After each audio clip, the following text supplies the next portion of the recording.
Walt Whitman. Lilacs last in the dooryard bloomed, and the great star early drooped in the western sky. In the night I mourned, and yet shall mourn with ever-returning spring. Ever-returning spring, Trinity sure to me you bring. Lilac blooming, perennial and drooping, star in the west, and thought of him I loved. O powerful western star, O shades of night, O moody tearful night, O great star disappeared, O the black murk that hides the star, O cruel hands that hold me powerless, O helpless soul of me, O harsh sounding cloud that will not free my soul. In the dooryard, fronting an old farmhouse, near the white-washed paling, stands the lilac brush, tall, growing, with the heart-shaped leaves of rich green, with many pointed blossoms rising, delicate, with the perfume strong I love, with every leaf a miracle, and from this bush in the dooryard, with delicate colored blossoms and heart-shaped leaves of rich green, a sprig, its flower, I break. In the swamp, in secluded recesses, a shy and hidden bird is warbling a song. Solitary the thrush, the hermit withdrawn to himself, avoiding the settlements, sings by himself a song of the bleeding throat, death's outlet song of life. For well, dear brother, I know that if thou was not granted to sing, thou wouldst surely die. Over the breasts of the spring, the land amid cities, amid lanes, and through old woods where lately the violets peeped from the ground, spotting the grey debris. Amid grass in the fields, each side of the lanes, passing endless grass, passing the yellow speared wheat, every grain from it shrewd in the dark brown fields of risen, passing the apple tree, blows of white and pink in the orchard, carrying a corpse to where it shall rest in the grave, night and day journeys a coffin.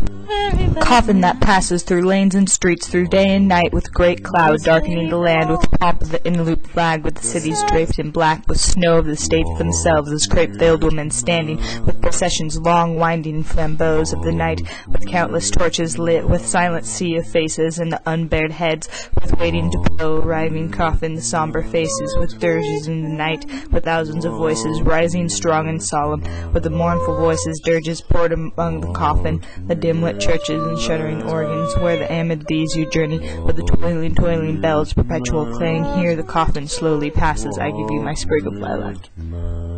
Nor for you, for one alone, blossoms and branches green to coffin, all I bring, for fresh as in the morning, thus could chant a song for you, O same sacred death, all over bouquets of roses.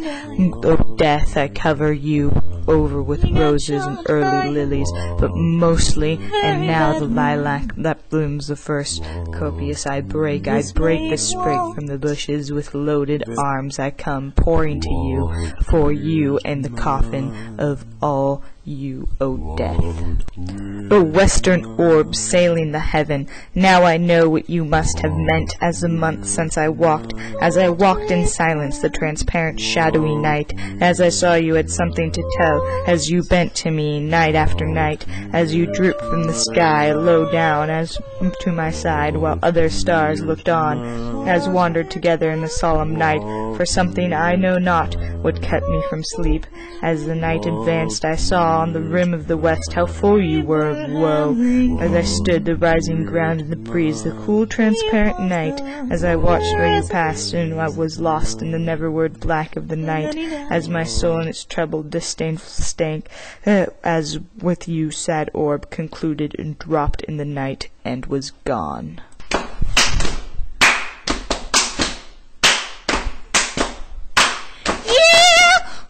Walt Whitman, he's the best. He wears a vest on his chest like the rest and lives in a nest. He's a bird. When Lilacs Last and Dooryard Bloom is our poem, and we did the first 8 stanzas. And through our video, you can see that we demonstrated lots of key themes that go on throughout the poem, not just in the first 8 stanzas, like how the sun, or western orb, is symbolic for Abraham Lincoln, and how the bird is symbolic for Walt Whitman himself,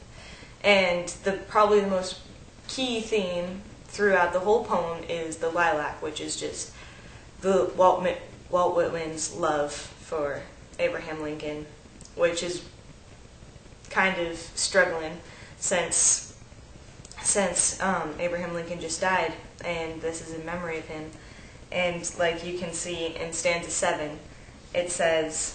"But mostly, and now the lilac that blooms, the first copious I break the sprigs from the bushes, with loaded arms I come pouring for you." And really that's just him saying that he's just going to openly express how much he loved Abraham Lincoln, no matter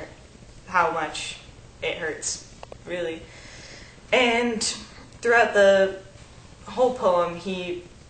just makes it clear to us through all the repetition and listing and all his rich adjectives and metaphors that create such great imagery and montages throughout the poem. Just really is just to engrave it into our heads that he's not feeling very good right now, and he has lots of juxtapositions through his imagery in the poem, where he'll make some beautiful imagery and then he'll just contradict it all of a sudden. Like in stanza 4, where in line 6, where he says the song of the bleeding throat, and really to him normally a song is just something beautiful and amazing and is life-giving, but right now it's pain and struggling, and yeah, so that's